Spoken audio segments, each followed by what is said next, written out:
Hi, welcome to my channel. Thanks for stopping by. Today I'm going to show you a MacKenzie child inspired trash to treasure for fall time. I found some great candlesticks that need to be made over, and they are going to look perfect in the MacKenzie child pattern. So if you like this video, I'd really appreciate it if you give me a thumbs up, subscribe, and hit the bell so you'll be notified the next time I upload a video. Now let's get right into this.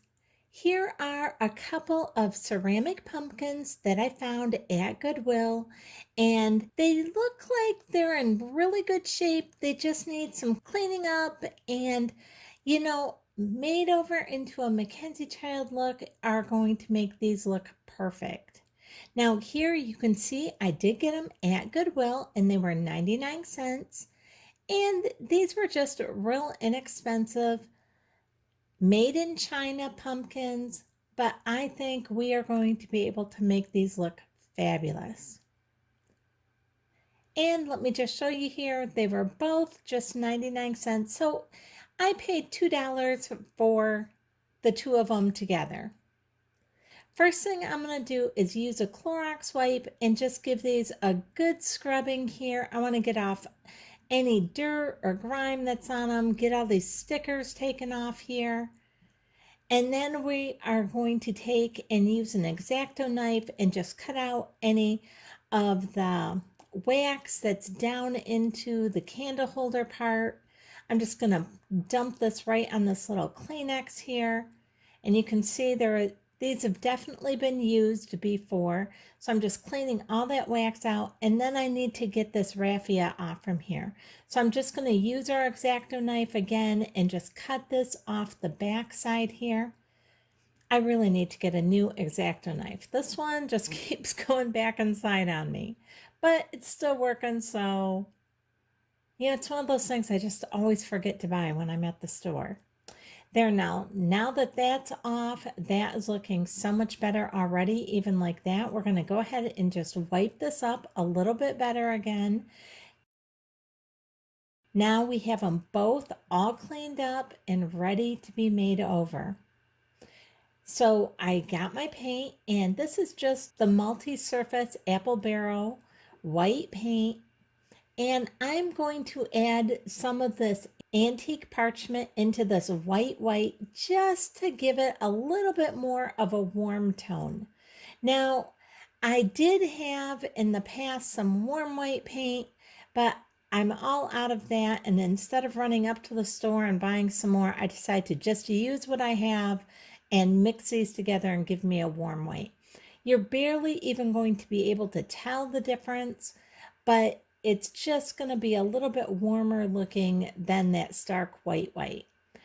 Now that I have that all set, I'm going to take and put this on the pumpkin and just cover everything on the pumpkin with this.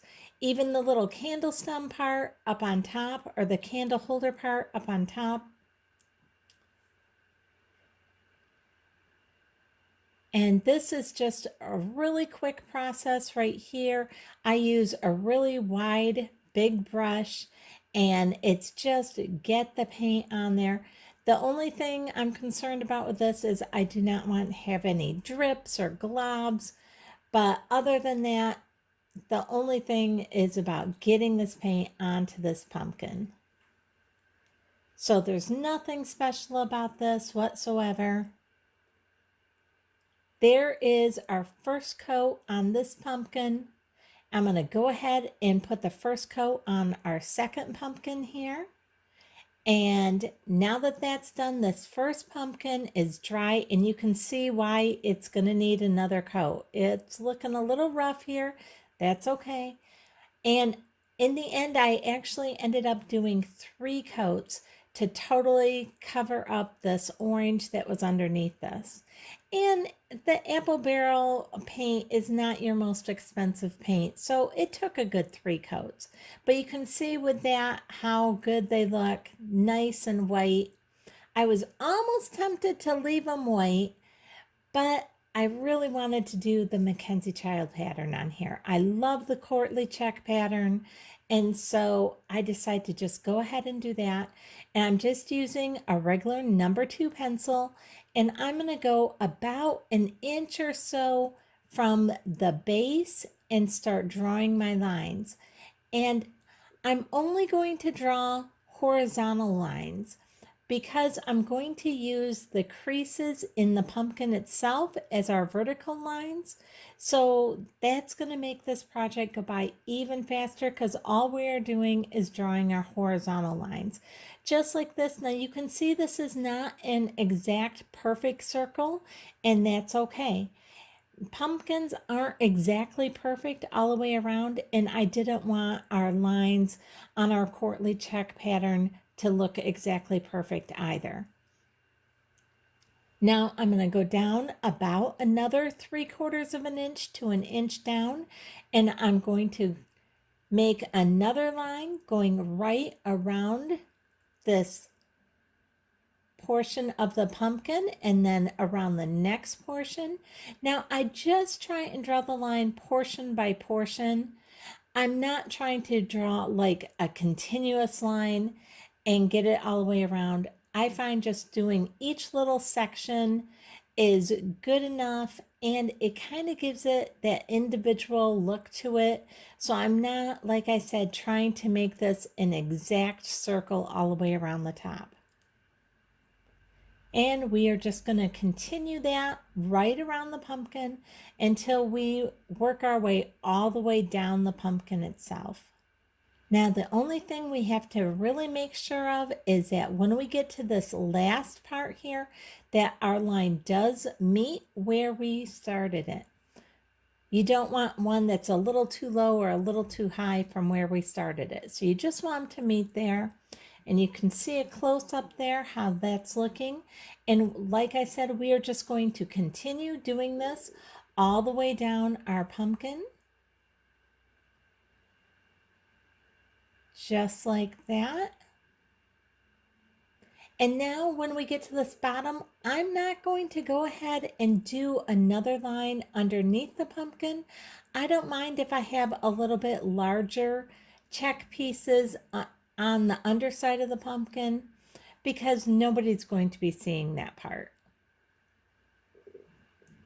Now let me swap the pumpkins around here, and I'm just going to do the exact same thing with the second pumpkin.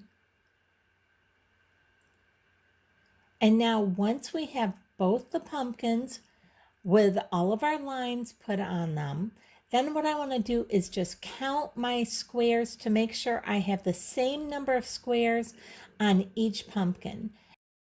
Or I want to have the same number of lines of our squares on both.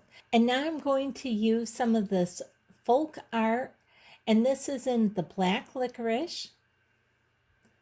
And I just put a little dab of this on a little bit of a paper plate that I have. I just rip a little piece off a paper plate and use that. Sometimes I use little cups. Sometimes I just use a little paper plate like this. And then I'm going to go ahead and start filling in our pattern that we have just drawn on here. And I'm going to do the first little section of our pumpkin. And you'll notice that I'm using a very small paintbrush for this.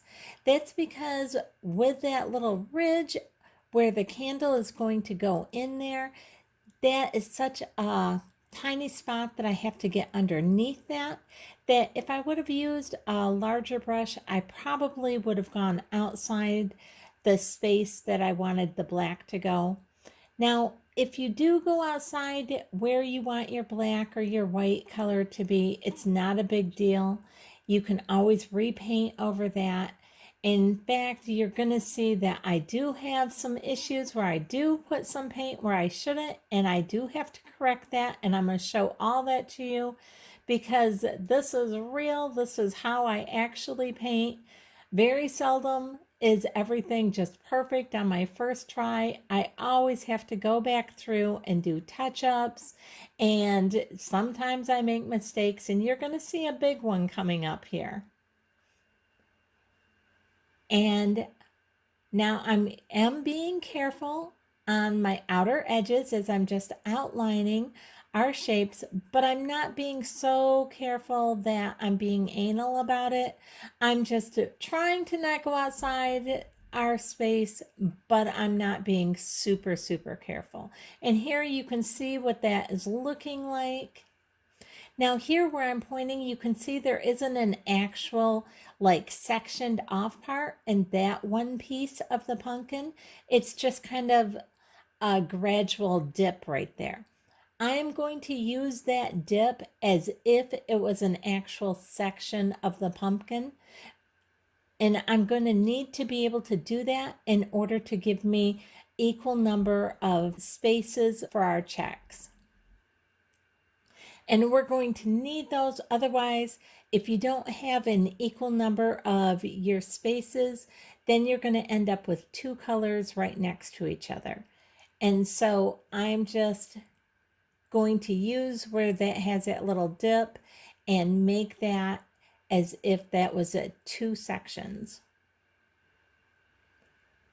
And again, you can just see me using this tiny brush here and just outlining where I need to go for my sections here. And then I just quickly fill in the center part.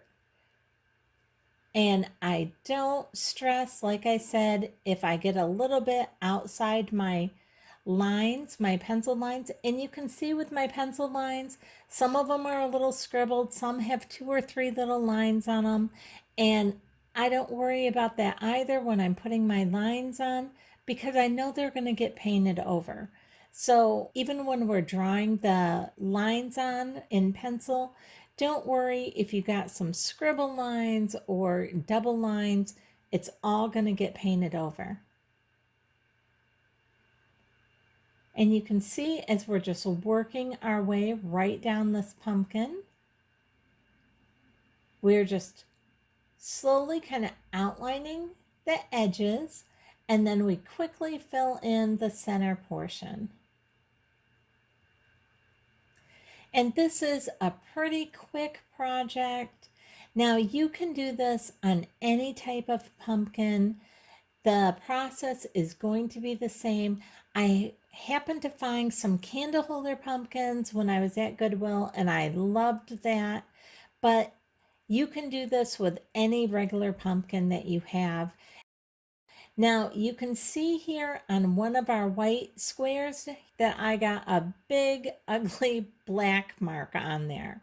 And it's like, I touched it on accident, but you know what? Like I said, I wasn't stressing about it. I know I can just paint over it. You try and do everything nice and neat, but you know, stuff happens. So don't stress with it. This is such an easy project to do that anybody can do it. Now, here is where I really messed up though.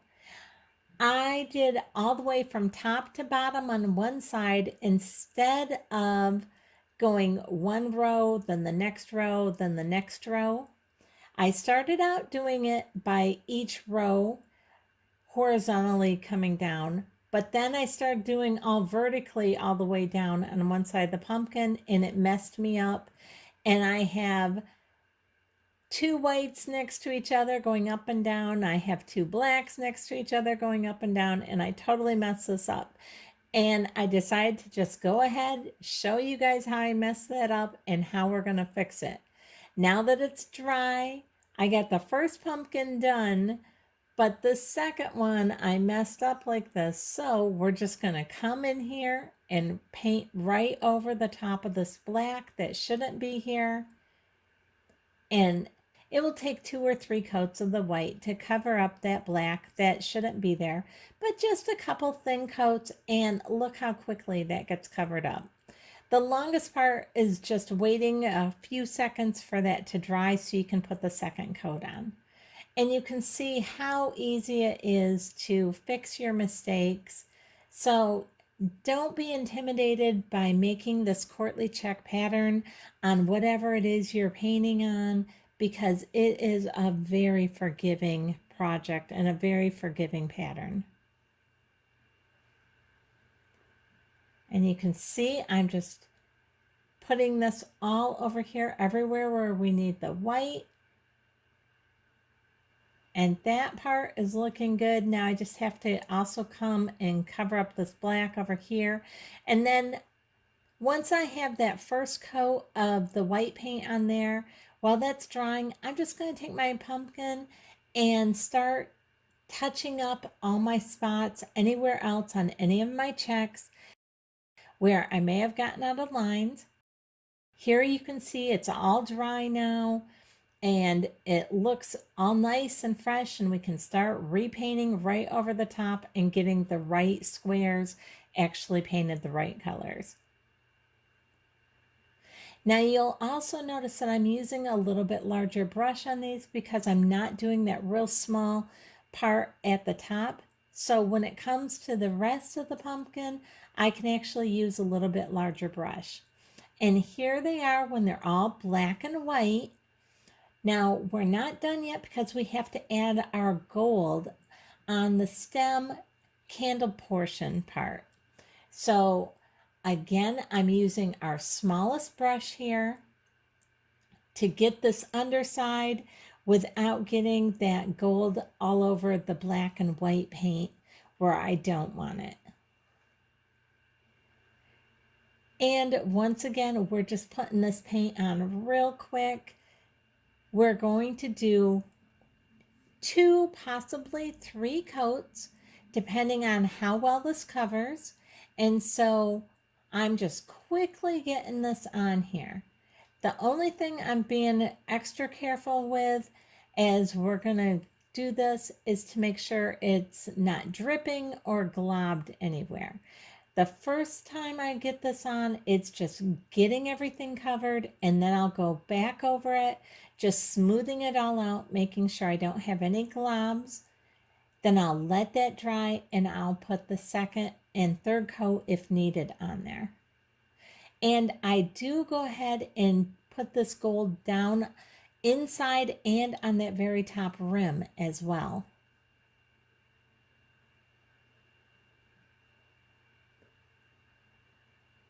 And you can see how quickly this project is going here. Now this is just our first coat, so we'll let this one dry. And while this one's drying, I'll do the second one, and then I'll come back and do the second coats on both of our pumpkins here. Now here I'm putting the second coat on this pumpkin, the second gold coat. And I forgot to show you what gold I'm using. This is by Duncan, and this is their ultra metallic gold.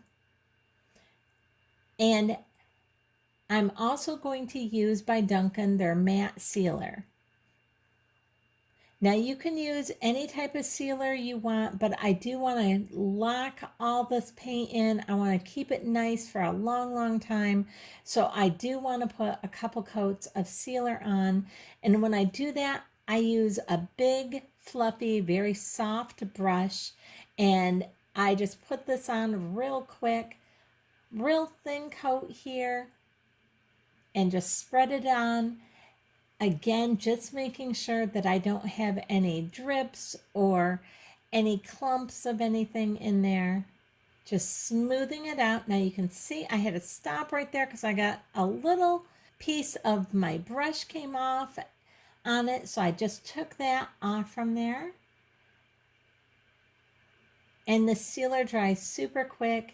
Like I said, you can use any sealer you have. And here is our finished project. They are looking beautiful. I love these candlestick holders. So pretty. I think I'm going to put them up in my living room on my side table there. But for now, I just have them on this little dining table. I'm loving that. I think I'll probably use these with part of my Thanksgiving decor as well. I hope you've enjoyed this video. If you did, I'd really appreciate it if you give me a thumbs up, subscribe, and hit the bell so you'll be notified the next time I upload a video. Thanks so much for watching.